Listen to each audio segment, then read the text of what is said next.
The Book of Beginnings, Lesson 13. How far is too far? And if you want to know what I'm wondering about that, it's another way to put that is, how much sin can I get away with? And that's really what people, when somebody comes to me and say, is this a sin? What they want to know is, if they know it is, they just want to know if they can get somebody to justify it. How far, and I also put in how far can a society go before it collapses? Because we're going to be talking about Sodom and Gomorrah tonight. And I've put a note here that all kingdoms in history have had a beginning and an end up until ours. The United States had a beginning, and we're hoping the end is way on down the road somewhere. And what we do, how we handle things makes a difference. But even in the Bible, when you see the different, like the Assyrian Empire, the Babylonian Empire, the Persian Empire, the Grecian Empire, the Roman Empire up in the New Testament, all of those were powerful empires that controlled the known world of their day. And yet they came to an end, and some came to a very swift end, and some just slowly deteriorated. And before we get into those, I wanted to look at a couple of things, just a couple of pictures to give you an idea. We don't know exactly, nobody knows exactly for sure where Sodom and Gomorrah was. This is at one of the sites where they think Sodom and Gomorrah was, and this that you see them pointing at is sulfur balls. What brimstone is, that we mentioned in the Bible, is superheated sulfur is what it amounts to, and you see it's in different layers here. So the question is, what heated that hot enough to make it do that? And that's the reason they're thinking this could be the site where Sodom and Gomorrah was. And here's a quote from one of the archaeologists. I didn't see which one, so I didn't credit anybody with it. He says, what was unlike destruction caused by earthquakes or warfare were pottery shards with their outer surfaces melted into glass. It got so hot that the outside of pottery melted into glass. That's pretty hot. Some bubbled as if boiled, bubbled and melted building brick and plaster, suggesting some unknown high temperature event. Objects of daily life, carbonized pieces of wood beams, charred grain, bones, and limestone cobbles were burned to a chalk-like consistency. So something hot happened there. And that would be something that would be like what we're thinking about with Sodom and Gomorrah. It's one of the reasons that they think that this location they're looking at, where it could be. Here is, and I've just put a note over here, back earlier in Genesis, the 14th chapter, we talked about where several kings got together and they attacked these 5 kingdoms here, these 5 cities here and their kings, and took them hostage and took their property, and Lot was taken captive along with these. And these are the cities that it's talking about, and you can see from Seboim up here, Admah here, and then here's Gomorrah, here's Sodom, and there's Zoar. So remember Zoar, because that'll come back up tonight if we get to that in time. There's some people that think that Sodom and Gomorrah were up here in the northern part of the Dead Sea, but most of the archaeologists that I see that study these things, I think the majority of them think it was down in this region. Some of them think that's where the reason the Dead Sea is there is because such heat and destruction it created the situation we have there. What do you think this is? What do you think that is? That's called Lot's wife. That's if you can see the sea, this is the Dead Sea, and you can see there's nothing growing here, and you can see across here there's nothing at all there. It's totally desolate all the way around, and this is supposedly a pillar of salt. There's different ones that they have said that it was. We don't have any idea if that's Lot's wife, but that's what they say. that's what some of the locals do, and some of the locals might say that so they can earn money on tourism. I don't know. But it looks like something that could have happened during that particular time. So, why would God destroy these two cities? And so we can go back a little bit to answer our question, why did God destroy the inhabitants of Noah's day? And I have a scripture there that tells us. Genesis 6:5, it says, when the Lord saw that man's wickedness was widespread on the earth, and that every scheme his mind thought of was nothing but evil all the time. Now, we talked about that at this particular time when we were talking about Noah.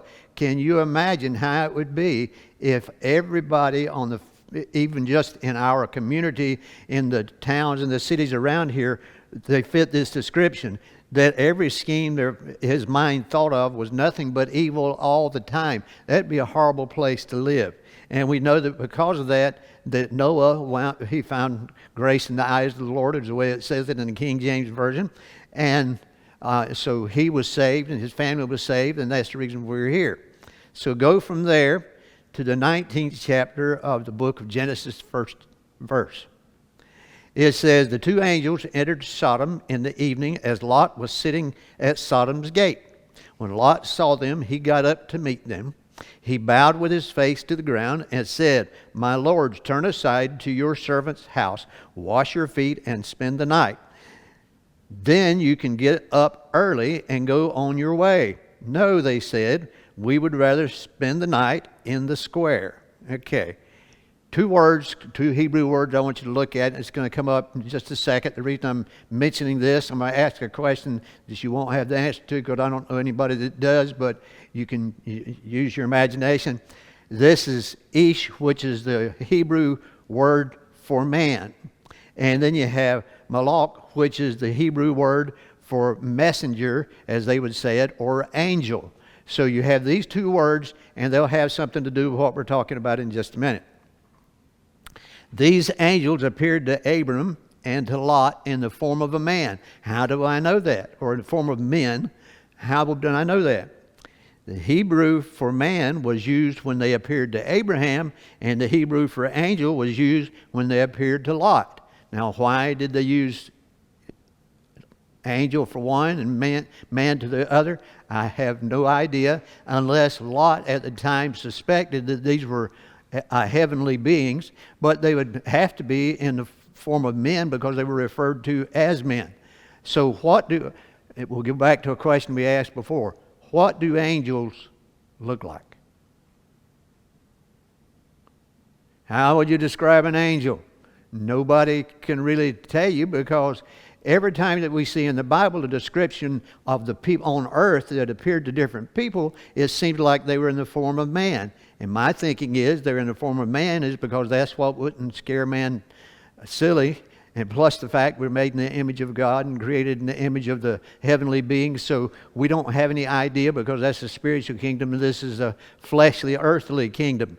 So we don't know for sure. But most likely we know that they appeared in the form of men here because it describes them as such. And he describes them as angels. It says, my Lord, turn aside to your servant's house, wash your feet, spend the night. Then you can get up early and go on your way. Why would Lot suggest that they could wash up, refresh themselves, and leave early the next morning? Why would he suggest that? Is he telling them something or trying to tell them something? Or is it because we know the rest of the story as to what happened? And had a lot of, that's true. Lot had a lot. They said no, these men, these angels, they said no. We would rather spend the night in the square. But he urged them so strongly that they followed him and went into his house. He prepared a feast and baked unleavened bread for them, and they ate. So, more questions. Why did Lot not want them to spend the night in the square?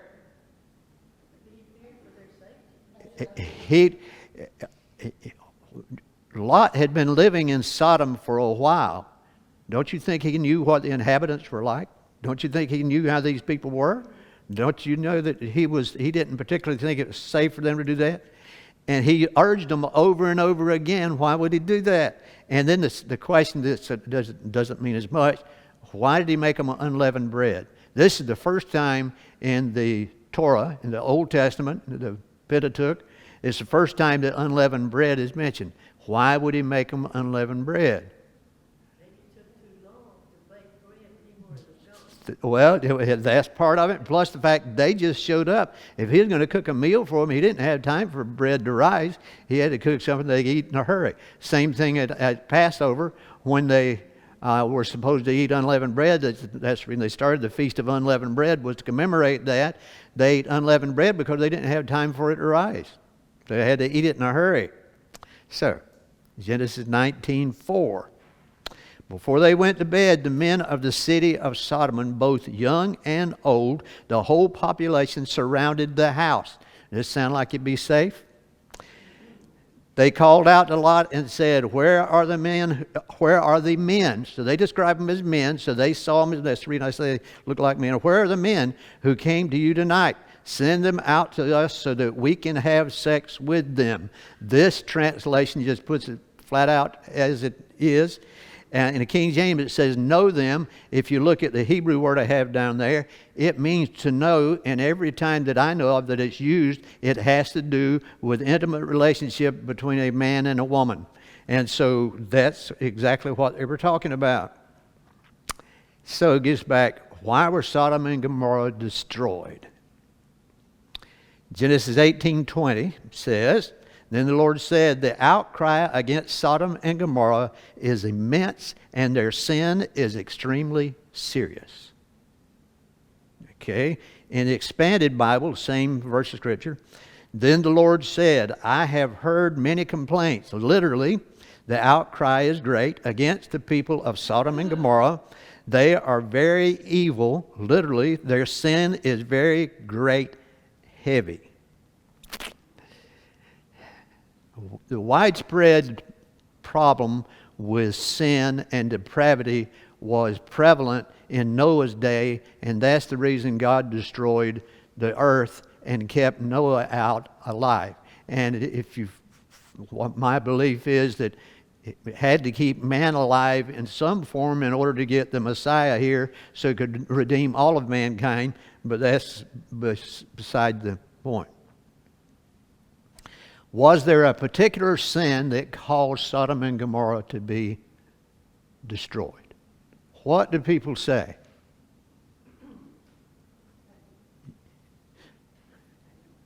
We know what people say.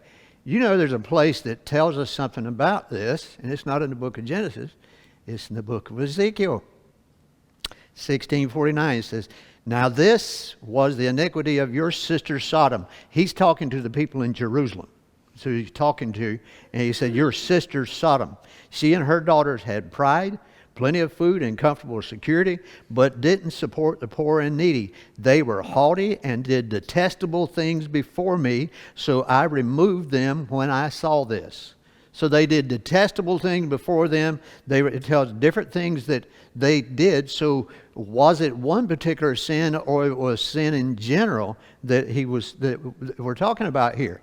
So it looks like it never says what particular sin. It just describes sin in this city and the way they were. Think about what had happened here, though. It said in the 4th verse there, "Before they went to bed, the men of the city of Sodom, both young and old, the whole population surrounded the house."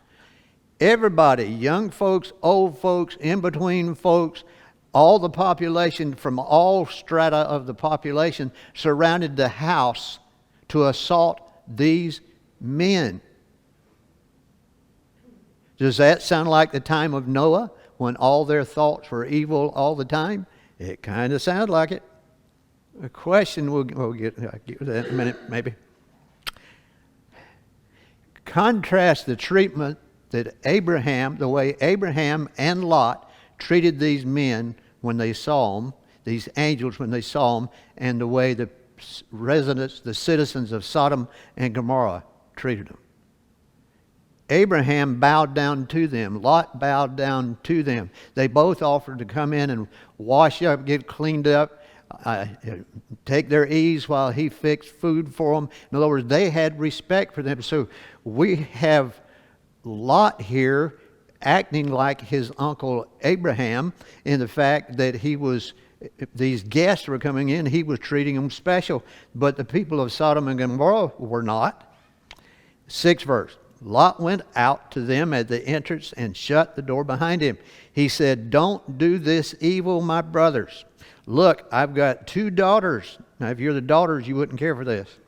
"I've got 2 daughters who haven't had sexual relations with a man. I'll bring them out to you, and you can do whatever you want to them. However, don't do anything to these men because they have come under the protection of my roof."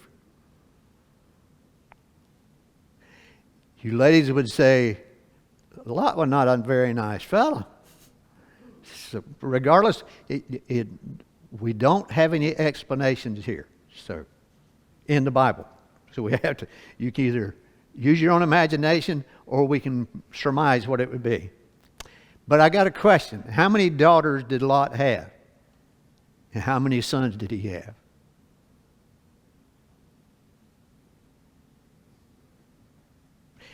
Genesis 19:9.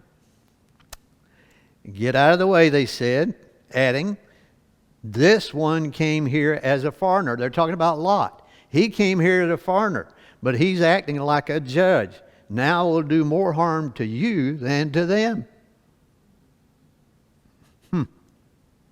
They put pressure on Lot and came up to break down the door. But the angels reached out, brought Lot into the house with them, and shut the door. They struck the men who were at the entrance of the house, both young and old, with a blinding light, so they were unable to find the entrance. Struck them with blindness, with a blinding light, so they couldn't even see how to get into the house. And they had to bring Lot in because he was being attacked by all of them. And the question is, didn't Lot know what kind of people were in this city? He'd been living there for years. When did he wind up coming to Sodom? You remember Abraham had Lot with him, and they separated at one particular time, and he took this particular area, and he winds up in Sodom. Sodom and Gomorrah are the 2 cities, but he was in Sodom. But don't you think by now he'd have figured out what kind of men were in this town, what kind of women were in this town, what kind of morals they practiced? And it would seem from the way he talked to the men, these angels originally, when they came here, that he did. Because he suggested, you come to my house, get it all cleaned up, get you a good sleep, and get up early in the morning and be on your way. He kind of knew where. So the question is, why did Lot stay there? 19:12. Then the angel said to Lot, "Do you have anyone else here, a son-in-law, your sons and daughters, or anyone else in the city who belongs to you? Get them out of this place, for we are about to destroy this place because the outcry against his people is so great before the Lord that the Lord has sent us to destroy it." He's saying, any children you have, you need to get them out of here because we're getting you out of town because we're going to destroy this place and you need to be out of here. Didn't Lot say that his daughters had never known a man? Then he's talking about their sons-in-laws. So who's he talking about? 19:14 says, Lot went up and spoke to his sons-in-law who were going to marry his daughters. This translation to say going to marry his daughters. Other translations said he was married to his daughters. If you look at the Hebrew here, it could be either way. He says, get up, he said, get out of this place, for the Lord is about to destroy the city. But his sons-in-law thought he was joking. I can answer your question. There's nowhere in here tells us how many children Lot had. All we know are about the 2 daughters that were in the house.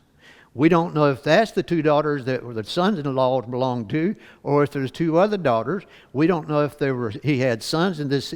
If he did have other children here, it could kind of explain why he hadn't left the town, because he hated to leave any of them there. But it's not exactly a nice place for him to be living.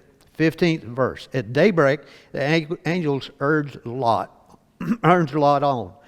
Get up, take your wife and your 2 daughters who are here, or you will be swept away in the punishment of the city. But he hesitated. He hesitated. He hesitated. He was living in this city that was this horrible, that these people would do these horrible things that they were wanting to perpetrate upon the visitors that had come here. The angels had struck them blind and had brought Lot into the house. Lot had seen all of this, and the angel says, well, you need to get out of here. We're going to destroy this town. And he still hesitates.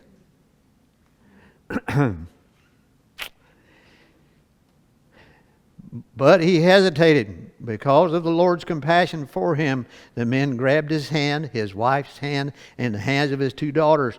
Then they brought them out and left them outside the city. And I put, why would Lot hesitate? And this has nothing to do with this except an idea of thinking. Why was it when the Nazis came to power in Germany, did the Jews not start getting the hint and leaving town? Why would they continue to stay there? It's part of it is we don't want to believe anything is as bad as this. Surely it can't be this bad. And this is the way a lot of the residents, a lot of the German Jews were. They had been living there all their lives. They were citizens of Germany, had been for years. And all of a sudden you're saying they're coming in and they're passing all these laws and they're destroying people, they're shipping people off, and you still stay there? I think I'd have skipped town, personally. 17th verse, chapter 19. As soon as the angels got them outside, one of them said, run for your lives. He wouldn't have had to tell me that.